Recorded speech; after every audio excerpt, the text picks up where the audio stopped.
La apreciación del tipo de cambio sigue mostrando fortaleza al continuar por debajo de los 17 pesos, hoy en 16.70, 16.60, cuestión que continúa presumiendo el gobierno, aunque poco tengan que ver en ello sus políticas públicas y sí tenga que ver más con otras variables que hemos venido compartiendo en Cuentas Claras en las voces de nuestros analistas. Y hoy, a raíz de información publicada por el Banco de México en la balanza de pagos, nos da la oportunidad de brindarle un ángulo adicional de análisis respecto de la fortaleza del peso. Vamos a ver. Y este informe que presentó nuestro Banco Central es la balanza de pagos. La balanza de pagos es un estado contable que lo que hace es presentar cómo se comporta el flujo de ingresos y gastos con el resto del mundo. Es decir, con el resto del mundo llevamos a cabo muchísimas operaciones de carácter comercial, de servicios, de endeudamiento, de flujos de inversión, etcétera. Y esta balanza de pagos lo que hace es contabilizar en 4 grandes grupos: la cuenta corriente, la cuenta de capital, la variación de las reservas, errores y omisiones. Nos informa trimestre a trimestre el Banco de México, que es quien se encarga de mostrarnos los datos que nos dan la posibilidad de indagar en dónde se encuentran esas fortalezas que no solo inciden en nuestra posición internacional, sino también en el tipo de cambio. Por esa razón, en la cuenta corriente particularmente, de la que nos presenta el informe el Banco de México, está el detalle de cómo se comportan transacciones que tienen que ver con la balanza comercial, es decir, la importación y la exportación de mercancías, como también de los servicios. En esa cuenta corriente se encuentran los datos trimestre a trimestre, por ejemplo, del comportamiento del gasto que hacemos en términos de turismo en el exterior, como también lo que los flujos de turismo nos dejan como entrada de recursos en otra moneda diferente a la nuestra. También se encuentra en esa cuenta corriente los servicios. ¿Qué tipo de servicios? Pues servicios de logística, servicios financieros, lo que también tiene que ver con remesas. Ahí se encuentra también en esta cuenta corriente.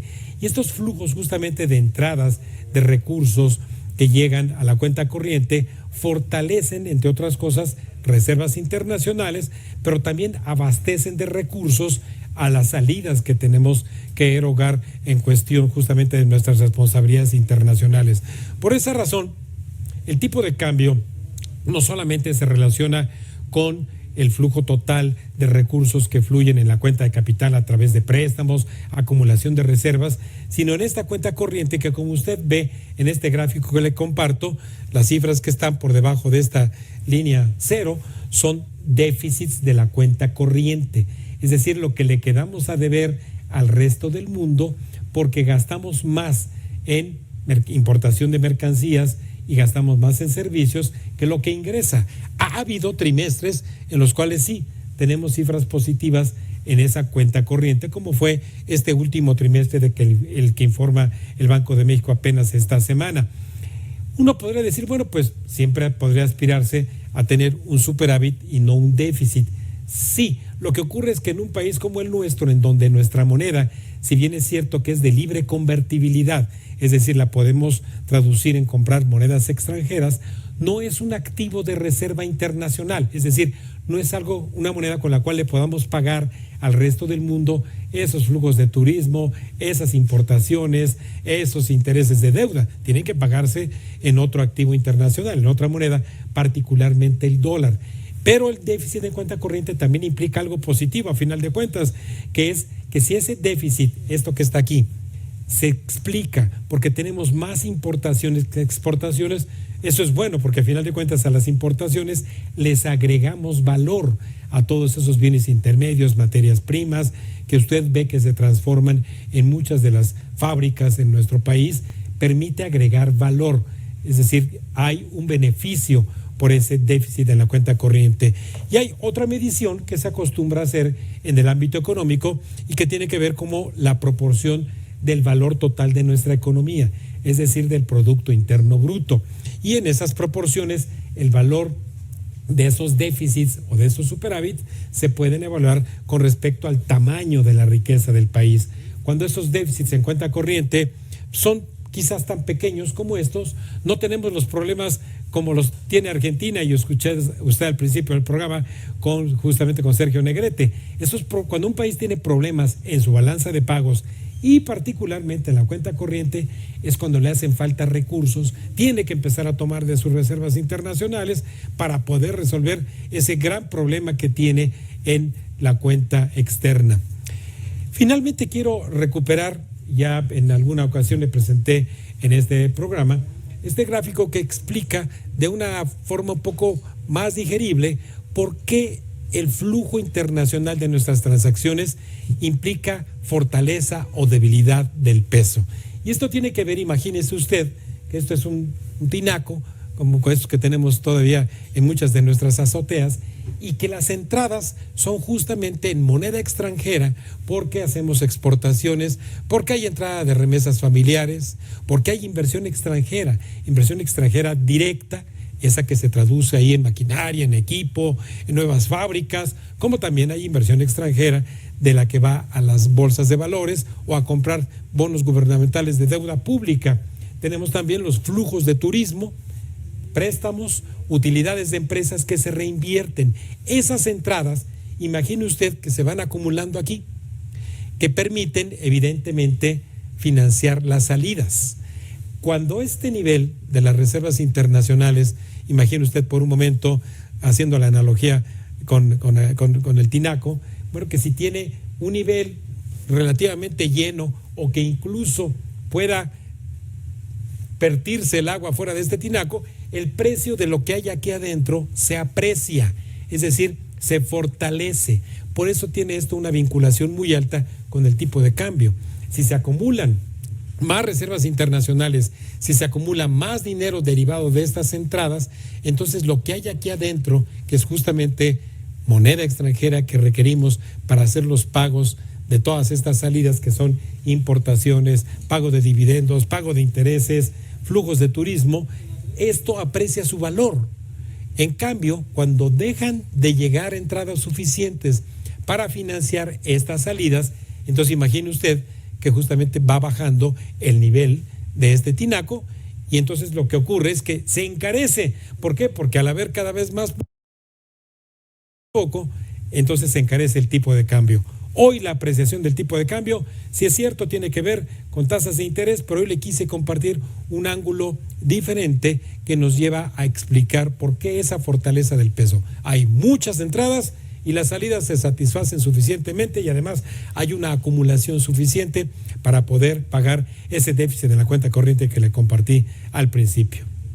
Bueno, pues vamos ahora con la cápsula de investigación deportiva financiera de esta semana, en la que le compartimos el impacto de las vidas deportivas en la industria del cine.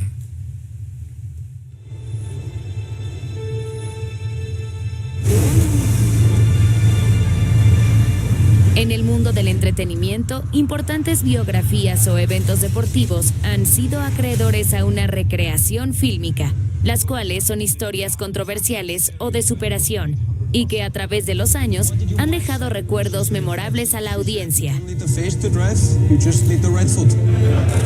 En la actualidad, la industria cinematográfica enfrenta dificultades económicas por los crecientes servicios de streaming que han provocado una menor asistencia a las salas de cine, además de no poder recuperar el dinamismo que se tenía antes de la pandemia por COVID-19.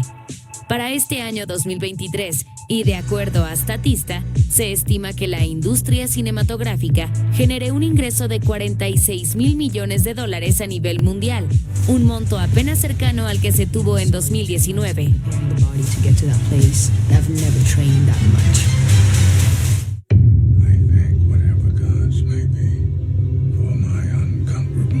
De las películas deportivas que además tocan temas políticos y sociales, está por ejemplo Invictus, un filme que recaudó $122 millones a nivel mundial y que escenifica la encomienda de Nelson Mandela al equipo nacional de rugby de ganar la Copa Mundial, con el propósito de unir al pueblo sudafricano dividido por la segregación racial. Otro título es el de La Batalla de los Sexos, que generó un ingreso global de $18 millones y el cual revive el polémico tema de equidad de género en el mundo del tenis de los años 70. donde compiten la tenista Billie Jean King y Bobby Riggs, para dejar en claro que la superioridad no es cuestión de sexos en el deporte. The battle of the sexes.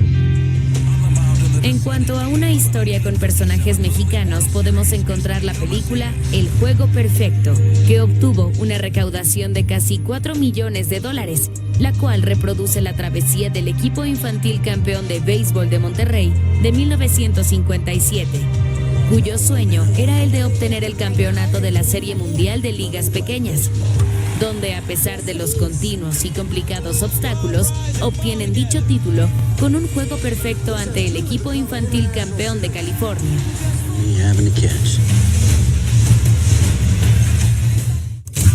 You're right. Excuse me? You're right? How those words taste coming out? Recientemente, la película biográfica Un Sueño Posible, que narra la historia del jugador de fútbol americano Michael O'Hare y que alcanzó una recaudación de casi $310 millones en el mundo, ha recibido un revés sorprendente a la historia narrada. Pues Michael O'Hare comentó que la película no es más que una mentira adaptada, además de que la familia que supuestamente lo apoyó se benefició totalmente de las ganancias de la película y por la que él no recibió un solo dólar. Tras dichas declaraciones, el descontento del público se ha hecho notar, exigiendo que los premios que ganó la película se devuelvan y que se haga justicia para Michael, quien ha puesto una demanda por uso de nombre e historia de vida. SJ, you're gonna want to get this.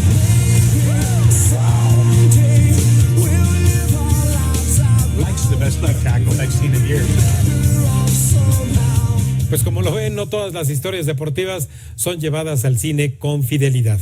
Llegamos así al final de este programa de Economía y Finanzas con cuentas claras para ustedes, agradeciendo como siempre la gentileza de su atención, invitándola a que nos vea y escuche la próxima semana aquí en la Agencia Mexiquense de Noticias, canal 34.2 de la televisión abierta digital en todo el Estado de México y la Ciudad de México, y ahora también por los canales 135 de Easy y 610 de Star. Muy buenas noches.